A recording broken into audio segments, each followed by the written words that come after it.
आज से लगभग 5 बिलियन साल पहले अंतरिक्ष में कई गैसों का मिश्रण से एक बहुत ही जोरदार धमाका हुआ था। इस धमाके से एक बहुत ही बड़ा आग का गोला बना जिसे हम सूरज के नाम से जानते हैं। इस धमाके के कारण इसके चारों ओर धूल और कण फैल गए थे। गुरुत्वाकर्षण की शक्ति के कारण ये धूल के कण छोटे छोटे पत्थर के टुकड़ों में बदल गए थे। धीरे धीरे ये टुकड़े भी गुरुत्वाकर्षण की शक्ति के कारण आपस में टकराकर एक दूसरे के साथ जुड़ने लगे थे। इस तरह हमारे सौरमंडल का जन्म हुआ था। कई मिलियन साल तक गुरुत्वाकर्षण शक्ति ऐसे पत्थरों और चट्टानों को धरती बनाने के लिए जोड़ती रही। उस समय 100 से ऊपर ग्रह सौरमंडल में सूरज का चक्कर लगा रहे थे। चट्टानों के आपस में टकराने के कारण धरती एक आग के गोले के रूप में तैयार हो रही थी, जिसके फलस्वरूप लगभग 4.4 बिलियन साल पहले धरती का तापमान लगभग 1200 डिग्री सेल्सियस था। अगर धरती पर कुछ था तो उबलती हुई चट्टानें, कार्बन डाइऑक्साइड, नाइट्रोजन और जल वाष्प। एक ऐसा माहौल था जिसमें हम चंद पलों में दम घुटने के कारण मर जाते। उस समय कोई भी सख्त सतह नहीं था, कुछ था तो बस ना खत्म होने वाला कभी उबलता हुआ लावा। उसी समय एक नया ग्रह जिसका नाम था थिया धरती की तरफ बढ़ रहा था। इसका आकार मंगल ग्रह जितना था। इसकी गति 50 किलोमीटर प्रति सेकंड थी, जो कि बंदूक से चली हुई गोली से 20 गुना ज़्यादा थी।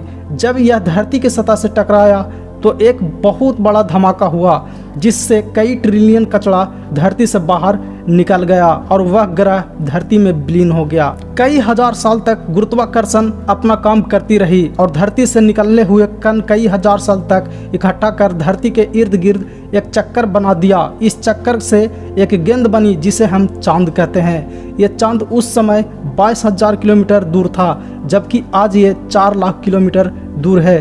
दिन जल्दी बीत रहे थे, लेकिन धरती में बदलाव धीरे धीरे आ रही थी।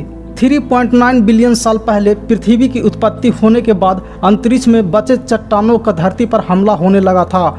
आसमान से गिरते इन उल्का में एक अजीब से क्रिस्टल थे, जिन्हें आज हम नमक के रूप में प्रयोग करते हैं। आपके मन में यह सवाल आ रहा होगा कि आखिर उल्का में मौजूद इतने कम पानी से सागर की उत्पत्ति कैसे हो सकती है।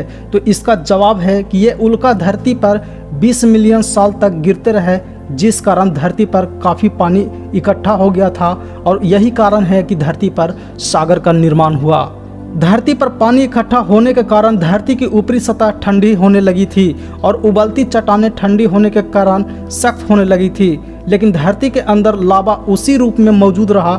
धरती का ऊपरी तापमान 70 से 80 डिग्री सेल्सियस हो चुका था। धरती की सतह भी सख्त हो चुकी थी। धरती के वातावरण में बदलाव लाने के लिए ये तापमान और हालात एकदम सही थे। धरती पर आज जो पानी है वह कई बिलियन साल पहले का है। इसी पानी के नीचे सारी सख्त सतह ढक चुकी थी। चांद के पास होने के कारण उसके द्वारा लगने वाले गुरुत्वाकर्षण से धरती पर एक तूफान सा आने लगा। उस तूफान ने धरती पर उथल पुथल मचा दी। समय के साथ चांद धरती से दूर होता चला गया और तूफान शांत हो गया। पानी की लहरें भी शांत हो गई। अब धरती की छाती से लावा फिर निकलने लगे और छोटे छोटे द्वीप में बनने लगे थे। 3.8 बिलियन साल पहले धरती पर पानी भी पहुंच चुका था और ज्वालामुखी फूट फूट कर छोटे छोटे द्वीप बना रहे थे। उल्काओं की बारिश अभी भी रुकी नहीं थी। पानी और नमक के अलावा ये उल्का और भी कुछ ला रहे थे, कुछ ऐसे खनिज पदार्थ जो जीवन की उत्पत्ति करने वाले थे। ये उल्का पानी में 3000 मीटर नीचे चले जाते थे, जहां सूरज की किरणें पहुंच नहीं पाती थी। धीरे धीरे ये उल्का पिंड ठंडे होकर जमने लगे। इन्होंने एक चिमनी का आकार लेना शुरू कर दिया और ज्वालामुखी में बड़ी दरारों में पानी जाने से धुआं इन चिमनियों से निकलने लगा और पानी एक केमिकल सूप बन गया। इसी बीच पानी में समाहित केमिकलों के बीच ऐसा रिएक्शन हुआ जिससे माइक्रोस्कोपिक जीवन का प्रारंभ हुआ। पानी में सिंगल सेल बैक्टीरिया उत्पन्न हो चुके थे। दोस्तों, अब आपके मन में एक सवाल आता होगा कि बिना पौधे के कहां से आई ऑक्सीजन। इस सवाल का जवाब जानने के लिए हमें 3.5 बिलियन साल पहले जाना पड़ेगा। ये वो समय था जब समुद्र की निचली सतह पर चट्टान जैसे पड़े पत्ते उग रहे थे। उन्होंने एक कॉलोनी बना ली थी और इन पर जीवित बैक्टीरिया थे। इन पत्तों को स्ट्रोमोटोलाइट कहा जाता था। ये बैक्टीरिया सूरज की रोशनी से अपना भोजन बनाते थे। इस प्रक्रिया को प्रकाश संश्लेषण कहते हैं, जिसमें यह सूरज की किरणें की ताकत से कार्बन डाइऑक्साइड और पानी को ग्लूकोज में बदल देता था, जिसे शुगर भी कहा जाता था। इसके साथ ही ये एक सह उत्पादक छोड़ता था जो कि ऑक्सीजन गैस होती थी। समय की गति के साथ सारा सागर ऑक्सीजन गैस से भर गया। ऑक्सीजन के कारण पानी में मौजूद लोहे को जंग लगने लगी, जिससे लोहे के अस्तित्व का पता चला। लहरों के ऊपर ऑक्सीजन वायुमंडल में प्रवेश कर चुकी थी। यही वो गैस है जिसके बिना धरती पर जीवन असंभव था। 2 बिलियन साल तक ऑक्सीजन गैस का स्तर बढ़ता रहा। धरती के घूमने का समय भी कम होता रहा। दिन बड़े होने लगे। 1.5 बिलियन साल पहले दिन 16 घंटा के होने लगे थे। कई मिलियन साल बाद सागर के नीचे दबी धरती की ऊपरी सतह कई बड़ी प्लेटों में बट गई थी। धरती के नीचे फैले लावा ने ऊपरी सतह को गतिमान कर दिया था। इस गति के कारण सारी प्लेटें आपस में जुड़ गई और बहुत विशाल द्वीप तैयार हुआ था। लगभग 400 बिलियन साल के समय में धरती का पहला सुपर कॉन्टिनेंट तैयार हुआ, जिसका नाम था रोडनिया। तापमान घटकर 30 डिग्री सेल्सियस हो चुका था। दिन बढ़कर 18 घंटे हो चुके थे। धरती के हालात मंगल ग्रह की तरह हो चुका था।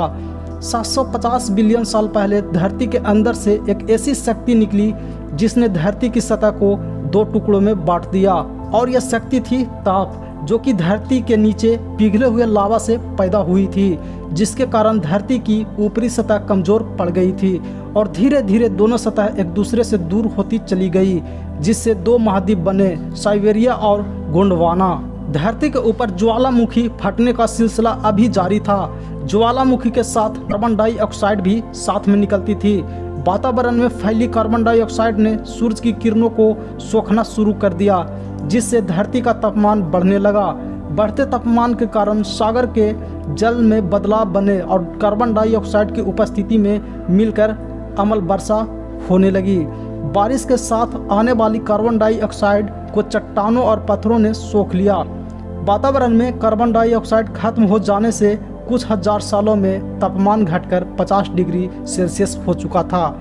इस स्थिति वाली धरती को बर्फ की गेंद भी कहा जाता है। चारों तरफ बर्फ हो जाने के कारण सूरज की किरणें धरती से परावर्तित हो जाती थी और तापमान बढ़ नहीं पाता था। बर्फ और बढ़ती चली जा रही थी।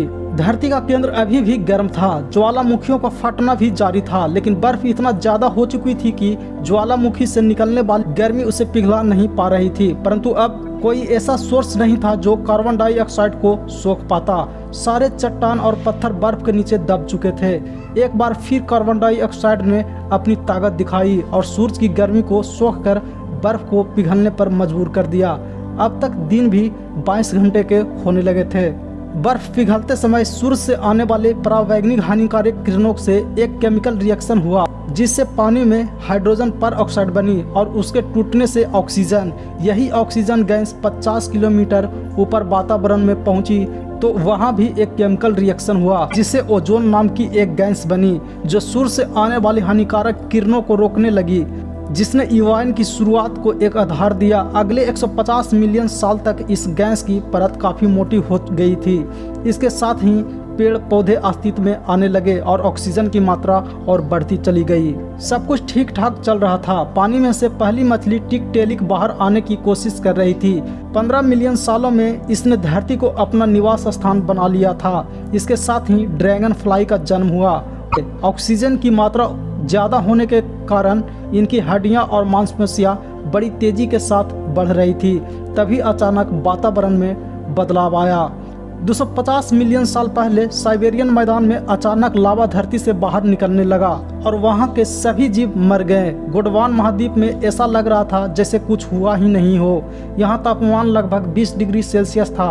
अचानक वहां राख गिरनी शुरू हो गई, जो कि 16,000 किलोमीटर दूर फटे ज्वालामुखी की थी। उस ज्वालामुखी से सल्फर डाइऑक्साइड निकली और बारिश में वो गैस मिलकर सल्फ्यूरिक एसिड बन गई, जिसने सब कुछ जला दिया, जिसके कारण यहाँ भी सभी जीव जंतु मारे गए। इससे कार्बन डाइऑक्साइड की मात्रा बढ़ गई। तापमान बढ़ गया और पानी सूख गया। भूमि पर जीवन खत्म हो गया था। सागर गुलाबी होने लगा था। सब कुछ गायब हो चुका था।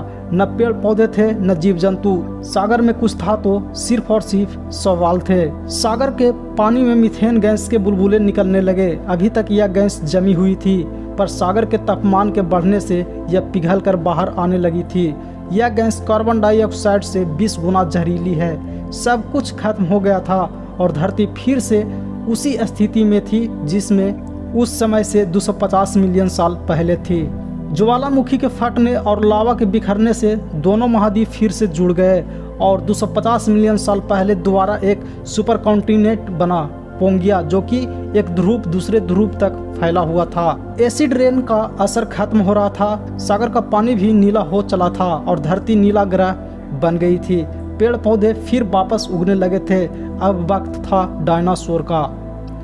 65 मिलियन साल पहले एक बड़े पहाड़ माउंट एवरेस्ट से बड़ा क्षुद्रग्रह 70,000 किलोमीटर की गति से धरती की तरफ आ रहा था। उसका केंद्र मेक्सिको था। इसके गिरने से कई मिलियन न्यूक्लियर बम जितनी ताकत पैदा होती है। इसके गिरने के बाद धरती पर सब कुछ तबाह हो गया और वायुमंडल में धूल का घना कोहरा छा गया। भूमि का तापमान 275 डिग्री सेल्सियस हो गया। सारे पेड़ पौधे और जीव जंतु का अंत हो चुका था। एक बार फिर से धरती के वातावरण में बदलाव आया और सब कुछ समान होने पर शुरुआत हुई स्तनधारी जीवों की, जो आज तक चली आ रही है। दोस्तों, पृथ्वी का इतिहास, पृथ्वी कैसी बनी, आपको कैसा लगा? कमेंट बॉक्स में हमें ज़रूर बताएं। यह जानकारी अपने फेसबुक और व्हाट्सएप पर शेयर ज़रूर करें। ऐसे ही अमेजिंग वीडियो देखने के लिए हमारे चैनल को सब्सक्राइब ज़रूर करें।